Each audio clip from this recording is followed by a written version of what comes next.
In this interview recorded just before Christmas, Robin talks about the closeness of the brothers and reveals his spiritual side in more ways than one.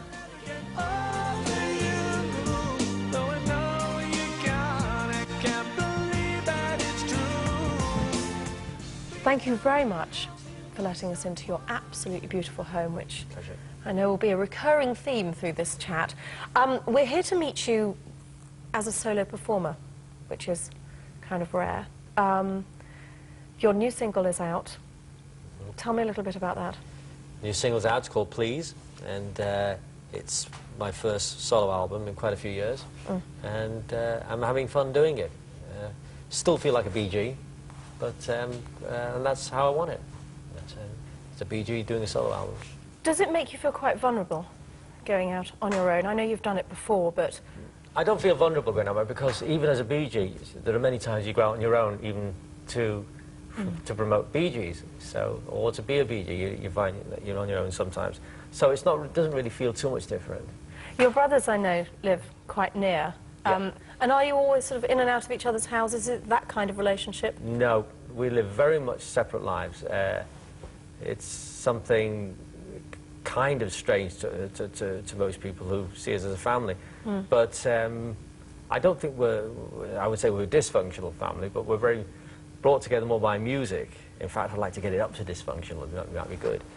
But it's pretty good. And we have a common bond in our music. I wouldn't say that we were the kind of family that gathers around the Christmas tree. Yeah. And, When you were little, I remember reading that you didn't feel the need for any other friends, or I think that was the three of us. Yes. The three of us didn't feel the need because we created our own little kind of universe, you know, where we just wrote and created things.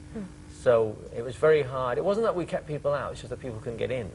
Is that still like it now? Are you still quite exclusive, still quite... When we're writing, yes, we can't write with other people in the room. Does it make you a slightly, not aloof, but a slightly different kind of person if you then fall into that passionate, creative type? But I think that's good. I think it is important to feel the need to create something. I've never understood anybody who didn't have the desire to create. If we had the choice between being in a nightclub and being in the studio, we'd be in the studio. You see. Right. And But you've ticked the rock star box, haven't you? But not as much as some, you know, where we haven't actually gone completely wild. Maybe, you know, we've sailed close to the edge, but certainly not in terms of what, say, a lot of other artists have done. Do you keep yourself in check, or it's just not attractive to you? I'm a vegetarian, macrobiotic. I don't drink or smoke. And an hour after I get up every morning, I do 170 push-ups. That's ludicrous. It is ludicrous. I've been told that. But look at you. I mean, you know. But look, indeed. And why is that? Is that out of respect? Is that because you like to look good, or is that... I mean, you're obviously quite a spiritual person. Is that because you appreciate the body you've been given and you want to... Well, it's the only one you've got, you see. And when you think about it, everything that you have in your body is a whole universe, really. It's how you experience the world. And no one else can do that for you. It's going to be through this vehicle that you have, you know, that you look out of every day. And this is it. So, yeah, so how you feel and how you look after yourself is very important. You strike me as being quite a strange mix between pragmatic and spiritual, quite down-to-earth and spiritual. I think that's a good description. I think I am a mixture of the two, with a little bit of rebel thrown in. Hey, so when you've had huge emotional turmoil in your life, like very close together, you lost Andy and your father,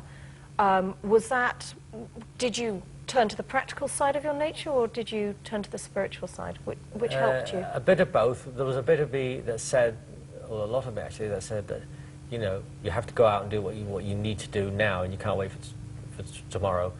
That there was a need to be, rather than feel guilty about being happy, I decided to be happy and felt less guilty, because nobody knows when, you know, or how long they've got on this earth, you know. Situations like my brother died, particularly because of my brother, because he was so young, you know. And that was 14 years ago, and had he been alive today, he'd still be a young man, and that demonstrates the way. But again, in cases like that, it makes you realise that you've got to move on and be 100% positive and happy with your life, And only by doing that can you be of use to other people or be of help to other people. Now, you had a very lucky escape, or an unlucky experience, to be in the Hither Green rail crash. Train crash, yeah. I was with my first wife at the time, Molly, and we were coming back from Hastings, and all the lights went out. We derailed at 90 miles an hour. The whole train went over, and of course there's one of those older first-class compartments where they had a corridor at the side.